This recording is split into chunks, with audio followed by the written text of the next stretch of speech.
You won't believe what I discovered when I woke up to jackhammers destroying my $15,000 wheelchair pathway, the same money I'd secretly donated to save our HOA from bankruptcy the month before. But when Karen, our power-hungry HOA board member, revealed this was just the beginning of her neighborhood takeover, how could I expose her schemes without revealing my identity as the HOA's mysterious benefactor? Welcome to my channel. Please subscribe if you want more Karen and HOA stories.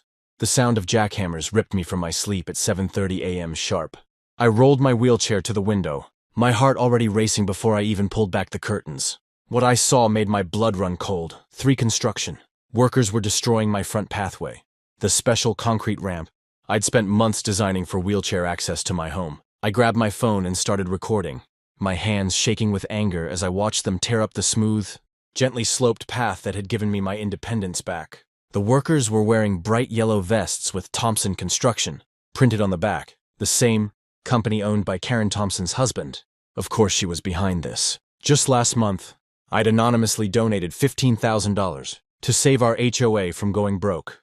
Nobody knew it was me. I wanted to help quietly after living here for 15 years. The funny thing, that donation was exactly what I'd spent on this pathway. Now here was Karen, our newest HOA board member, destroying it without even giving me a warning. I watched as Karen strutted across my front lawn in her designer workout clothes, clipboard in hand, directing the workers like she was conducting an orchestra. She'd moved in just 6 months ago and somehow already gotten herself elected to the HOA board. Since then, she'd been making everyone's lives miserable, with her constant violations and surprise inspections. "Excuse me," I called out through my open window. "What's going on with my pathway?" Karen's head snapped up, her highlighted bob cut catching the morning sun. "Oh, good morning. We're removing this unauthorized modification to bring the property back up to code.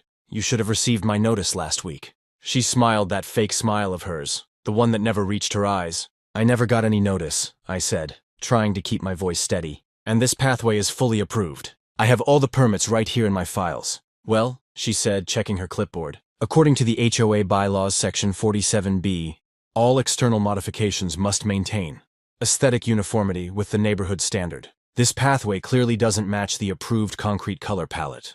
I couldn't believe what I was hearing. The pathway matched our neighborhood perfectly. I'd made sure of it. "Karen, I need this pathway to access my home. It's an ADA requirement." "Rules are rules," she chirped, waving her clipboard. "You can submit a new modification request at next month's board meeting. Make sure to include 3 color samples and a professional architectural rendering. Oh, and the review fee is now $500. My mind raced to the stack of legal documents in my office. The approved permits, the ADA compliance certificates, and most importantly, the proof of my donation that had saved our HOA from bankruptcy. I could reveal everything right now, show her who she was really messing with. But something told me to wait, to document everything first. I kept recording as the workers continued destroying my pathway. My neighbor Sarah peeked out from behind her curtains across the street. Last month, Karen had made her tear out her beautiful rose garden because it attracted too many bees. Now Sarah gave me a sympathetic look and held up her phone. She was recording too. As I watched Karen march around my front yard like she owned it, I thought about all the other neighbors she'd bullied.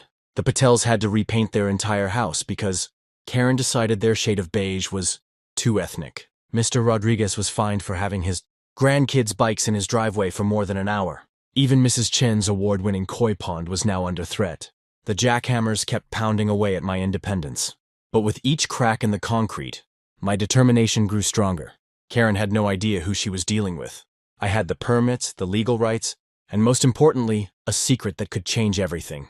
But as I watched her gleefully direct the destruction of my pathway, I realized this fight was about more than just me. It was about standing up to a bully who'd gone too far. I picked up my phone and dialed my lawyer's number. If Karen wanted to play hardball, she was about to learn she'd picked the wrong person to mess with. After all, how would she react when she discovered the anonymous donor she'd been bragging about saving their HOA was the same person whose accessibility she was happily destroying? My wheels squeaked against the wet morning grass as I rushed outside, still in my pajamas, clutching the folder of permits I'd kept by my bedside ever since Karen started her HOA crusade last month. The jackhammer's roar grew louder, and my hands shook as I watched chunks of my pathway scatter across my carefully tended flower beds. "Stop this right now!" I called out, my voice barely carrying over the noise. The workers paused, looking uncertainly between me and Karen, who stood there in her designer workout gear, tapping away on her phone like she was ordering coffee. Instead of destroying my independence? "Oh good, you're awake," Karen said, not even looking up. "We tried to start early to minimize the disruption. Isn't that thoughtful of us?" Her saccharine smile didn't reach her eyes as she finally glanced my way. I took a deep breath, remembering what my lawyer had said about staying calm in these situations. "Karen, I have every required permit for this pathway. You can't just destroy approved modifications." She strutted over, her expensive sneakers crunching on the broken concrete. "Actually, as the new head of the Architectural Review Committee, I can. You see these permits?" She finally looked at the papers I was holding. They were approved by the old board. "We've implemented new guidelines." My neighbor Sarah peeked out her window, and I could see her recording everything on her phone. "Good, we'd need evidence later." "New guidelines can't be applied retroactively," I said, pulling out my tablet to show her the property laws I'd bookmarked. "And the Americans with Disabilities Act clearly states—" "Oh, please," Karen interrupted, waving her hand dismissively. "Don't make this about disability. This is about property values. She wrinkled her nose. "Improvised walkway doesn't match the community aesthetic. Just look at how it clashes with Mrs. Peterson's new landscaping." I glanced over at Mrs. Peterson's yard, which Karen had conveniently approved for a complete overhaul last week. The same Mrs. Peterson who'd hosted Karen's campaign meetings for HOA, board president. "The pathway matches the exact shade and texture of the community sidewalks," I countered, pulling up the contractor's specifications. "I made sure of that when I spent $15,000 installing it." Something flickered across Karen's face. Surprise? Interest? But she quickly masked it. By now, other neighbors were emerging from their homes, drawn by the commotion. I could hear whispers, see phones recording. Karen noticed too. "Well," she said, straightening her designer yoga jacket, "if you have concerns about the new guidelines, you're welcome to submit them in writing to the board. We'll review them at next month's meeting. Until then," she turned to the workers. "Continue." The jackhammer roared back to life, and Karen smiled that plastic smile again. "You might want to look into one of those nice fold-up ramps. Much more convenient." She turned to leave, then paused. "Oh, and you'll be receiving a bill for today's work. HOA regulations require homeowners to cover removal costs for unauthorized modifications." As I sat there, watching my independence being literally jackhammered away, I pulled out my phone and dialed a number I'd hoped I wouldn't need. "Hello, Channel 5 News. I have a story about discriminatory housing practices you might be interested in." I raised my voice to make sure Karen could hear me over the jackhammer, and I have video evidence. The jackhammer stopped. Karen froze mid-step, and in that moment of sudden silence, my phone pinged with a message from my lawyer. "Got the injunction. On my way." The war for my pathway had just begun, but Karen didn't know that I had one more card to play, one that would shake our entire HOA to its foundations. I just had to decide if I was ready for everyone to know exactly who had saved our community from financial ruin last month. I couldn't believe my eyes when I rolled into the emergency HOA meeting. Karen had turned our community center into her personal courtroom, complete with a raised platform where she sat smugly behind a desk. The room was packed with neighbors I'd lived next to for years, many looking as confused as I felt. My hands trembled slightly as I gripped my folder of evidence. "As I was saying before this interruption," Karen gestured dismissively toward my wheelchair, "unauthorized modifications are destroying our property values." She clicked through a slideshow of my pathway, zooming in on imaginary flaws. My blood boiled, but I kept my voice steady. "Karen, would you like to explain why you rejected my perfectly legal permits?" I asked, pulling out my documentation. The room fell silent. She blinked, clearly not expecting me to have paperwork. "Those permits," she sputtered, "aren't relevant because they weren't approved by me personally." A few neighbors exchanged worried glances. I could feel the room's energy shifting. That's when I played my trump card. "Mr. Rodriguez," I called out to our elderly treasurer in the back, "would you mind sharing the details of last month's anonymous donation?" Mr. Rodriguez stood slowly, his weathered hands clutching a leather ledger. "The donation of $15,000 saved us from having to triple everyone's HOA fees," he announced, his voice carrying authority from 30 years as our treasurer. "Without it, we couldn't have fixed the pool pump or repaired the clubhouse roof." Karen's face turned an interesting shade of red. "What does this have to do with anything?" she snapped, shuffling papers nervously. I took a deep breath. "I am the anonymous donor." The room erupted in whispers. "The same amount I donated to help our community is exactly what I spent on my accessible pathway, which, by the way, increased my property value according to 3 different realtors." Karen frantically dug through her stack of papers, pulling out a yellow document with shaking hands. "This bylaw from 1987 Clearly states all external modifications must maintain aesthetic uniformity. She waved it triumphantly, but I was ready. Interesting you should mention that bylaw, Karen. I projected my own slides onto the wall. Here's your new pool installation from last month. Notice anything different from the other backyards? The room gasped. Karen's pool was definitely not uniform with anything in our neighborhood. Her face paled as I scrolled through photos of other modifications she'd approved for her friends, while denying similar requests from other neighbors. That's different, she stammered. I have special circumstances, like my need for wheelchair access? I asked quietly. The room grew so silent you could hear the air conditioning hum. Mrs. Chen from 2 doors down stood up. Karen denied my request for a small vegetable garden, claiming it would look messy. Others began standing, sharing similar stories. Karen's carefully constructed facade began cracking. If you don't like how I run things, I'll just resign, she threatened, expecting us to beg her to stay. I leaned forward. Before you do, maybe we should discuss the interesting email chain. I found about your plans for the HOA funds. Karen's face went from red to white in record time. The ones showing you plan to use our money to build your own pathway, right after tearing down mine. The room exploded in outrage, but as I watched Karen's empire crumbling, I didn't feel triumphant. I felt sad that it had come to this. All I'd wanted was to be able to enter my own home safely. I caught Mr. Rodriguez's eye. He nodded gravely and stood again, his voice cutting through the chaos. I moved for an immediate vote of no confidence. Karen looked around wildly, realizing too late that her power play had backfired spectacularly. As the hands went up one by one, I wondered what would happen next. Would Karen admit defeat gracefully? Or did she have one final trick up her sleeve? Just when I thought I was fighting this battle alone, Sarah burst through the HOA meeting room doors, waving a thick blue folder. "I have proof!" she shouted, her garden-stained hands trembling. Everyone turned to stare as she walked straight up to Karen, who suddenly looked like she'd seen a ghost. I watched in amazement as Sarah, my quiet next-door neighbor who'd lost her award-winning rose garden to Karen's rulebook last month, spread dozens of photographs across the conference table. For 6 months, I've documented every single HOA violation Karen approved for her friends, while denying everyone else, she explained, her voice growing stronger with each word. The room erupted into whispers as Sarah pointed to a photo of Karen's brand new swimming pool, built 3 feet closer to the property line than regulations allowed. Next to it, she placed a rejection letter Karen had sent to the Martinez family for the exact same request. The whispers grew louder. That's not all, Sarah continued, pulling out her phone. She played a video of Karen accepting an envelope from her best friend Lisa right before approving. Lisa's non-regulation fence height. My heart raced as more neighbors started standing up, sharing their own stories. Mrs. Chen from Unit 12 revealed how Karen had forced her to remove her small vegetable garden while approving a massive greenhouse for her own sister. Tom from the corner house described how Karen had fined him for his son's basketball hoop but ignored the identical one in her nephew's driveway. Karen's face turned redder with each new accusation. She jumped up, knocking her chair backward.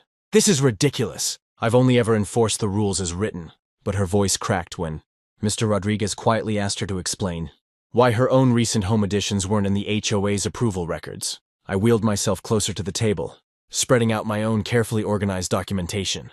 "Karen, I've got copies of every building permit in our neighborhood for the past 5 years. Would you like to explain why yours are missing?" The room fell silent as Karen's perfectly manicured nails drummed nervously on the table. Suddenly my phone buzzed. A text from Sarah. "Channel 5 News van outside." I smiled, remembering the tip I'd sent them about questionable HOA practices in our community. Karen's eyes widened as she spotted the news crew through the window, their camera equipment glinting in the afternoon sun. More neighbors began sharing stories, forming a timeline of Karen's selective rule enforcement. The Anderson twins described how she'd threatened to fine their mother for having a medical ramp, similar to mine, while allowing her friend to build an unauthorized deck. Each story added another piece to the puzzle, revealing the full picture of Karen's power abuse. But what happened next shocked everyone.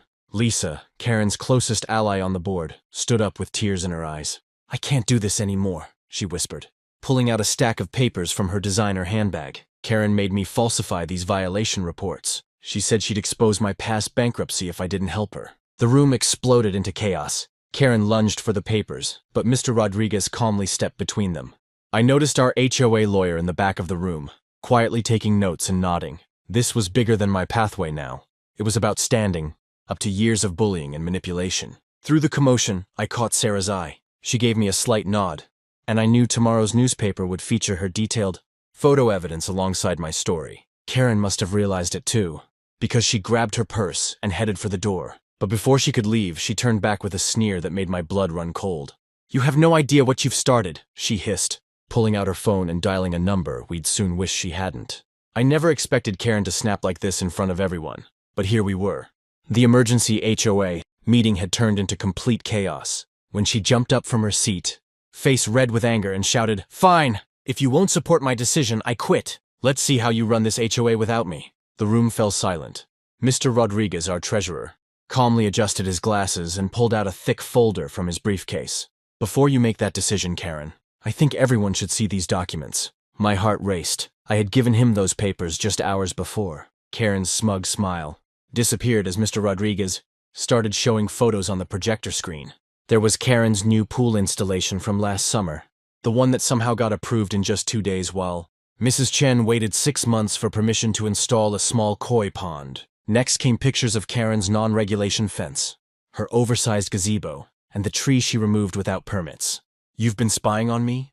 Karen's voice shook with rage. She grabbed her designer purse, ready to storm out. "Actually," Sarah spoke up from the back, holding up her phone, "I just took pictures whenever I saw something that didn't match the rules you kept quoting to everyone else. And I'm not the only one."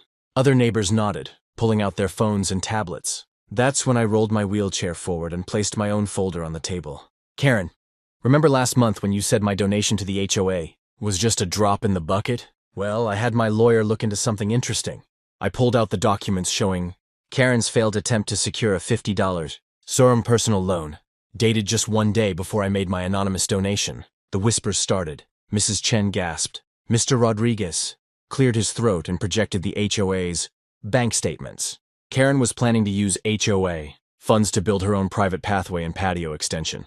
When the anonymous donation came in, which we now know was from our friend here, she lost access to those funds. That's why she targeted this accessible pathway specifically. Karen's face turned pale. "You can't prove that. I was just following the rules." "Actually," Bob from Unit 12 stood up, "I work at the permit office. I pulled these records legally." He held up more papers. Karen tried to submit personal renovation plans using HOA authorization codes. They were rejected 3 times. "This is ridiculous," Karen shrieked, her perfect bob haircut now messy from running her hands through it. "I've managed this HOA for 5 years. You need me." Mr. Rodriguez adjusted his glasses again. "About that, I've called for an immediate vote of no confidence." "All in favor?" Hands shot up across the room. Even Karen's friend Linda, who always voted with her, raised her hand while avoiding eye contact. "You're all making a huge mistake," Karen sputtered, backing toward the door. "The property values will plummet. The neighborhood will fall apart. You have no idea what I've protected you from." That's when sweet old Mrs. Chen slowly stood up, clutching her cane. "Karen, dear, I've lived here for 30 years. The only thing we needed protection from was you." The room erupted in applause. Karen's face crumpled as she realized she'd lost control. But then she straightened up, smoothed her hair, and pulled out her phone. "Fine, but before I go, everyone should know what your precious donor did 3 years ago at the—" I wouldn't finish that sentence. Sarah interrupted, still holding up her phone. "I've been recording since you threatened to quit, attempting to blackmail someone during an official HOA meeting. Probably wouldn't look good on your real estate license renewal, would it?" I watched as Karen's last attempt at revenge died on her lips. The woman who had terrorized our neighborhood for years finally showed her true self. Not a powerful HOA president, just a bully who didn't know how to handle losing control. But as Karen stormed out, slamming the door behind her, I couldn't help wondering, what would she do next? Because if there's one thing I'd learned about Karen Thompson, it's that she never went down without a fight. The morning of the final HOA meeting felt different. As I wheeled into our packed community center, every neighbor turned to look at me. Karen sat at the front, her designer purse clutched tight, still thinking she held all the cards. But she didn't know what was in my folder. I pulled out the first document, a full history of every HOA rule Karen had broken herself. Her unapproved pool installation, her non-regulation fence height, her illegal home business. Sarah had helped me gather everything, spending late nights going through old meeting minutes and property records. "Before we vote," I said, my voice steady, "I'd like to share something interesting I found." I watched Karen's smug smile fade as I showed photos of her violations on the projector screen. But that wasn't even the best part. Next came the proof that she'd been planning to use my donation, meant for community improvements, to build a fancy walkway to her own backyard spa. Mr. Rodriguez. Our treasurer stood up and confirmed every detail. Karen's face turned redder than her designer lipstick. That's all lies! Karen jumped up, pointing at me. You're just angry because I stopped your illegal construction. Her voice cracked as she realized no one was buying her act anymore. That's when our local news reporter, who Sarah had quietly invited, started taking notes. Karen noticed him too. For the first time, she looked scared. I wheeled forward. Karen, I have permits for my pathway. What permits do you have for your pool? The room went so quiet you could hear the air conditioning hum. Karen grabbed her purse and headed for the door, but stopped when Mr. Rodriguez spoke up. We still need to vote on the no confidence motion. She slumped back into her chair. The vote wasn't even close. Every hand went up to remove Karen from the board, even her best friend Linda's. As a final surprise, the community voted to make me the new board president, with Sarah and Mr. Rodriguez as my team. But here's what really made me smile. The next day, as workers rebuilt my pathway, neighbors kept stopping by, not to complain or argue, but to share cookies, offer help, or just chat. Mrs. Chen from across the street brought her famous dumplings. Tom from 2 doors down offered to plant flowers along the path edges. Even Linda came by to apologize for supporting Karen. We didn't just fix a pathway, we fixed our neighborhood. Now, every Thursday, we have community meetings in my accessible backyard. Karen still lives here, and yes, she had to remove her illegal pool. Sometimes I see her peeking through her curtains during our gatherings, watching us laugh and plan together. Last week, we approved 3 new accessible pathways for elderly neighbors. Mr. Rodriguez says our community fund has never been healthier, and Sarah started a committee to help neighbors understand HOA rules clearly. The funniest part? Karen now has to submit a request form every time. She wants to change her garden, gnome's outfit. Those are the rules, and this time, everyone follows them equally. My pathway looks better than ever, with solar lights that Sarah picked out and benches where neighbors actually stop to talk. It's not just my accessible entrance anymore. It's become the heart of our community. And every time I wheel down it, I remember how standing up to a bully helped us all find something we didn't know we were missing. Real community spirit. Who knew a broken pathway could build such strong bridges between neighbors? The information in this video is for informational and entertainment purposes only. HOA rules and laws vary by state and community.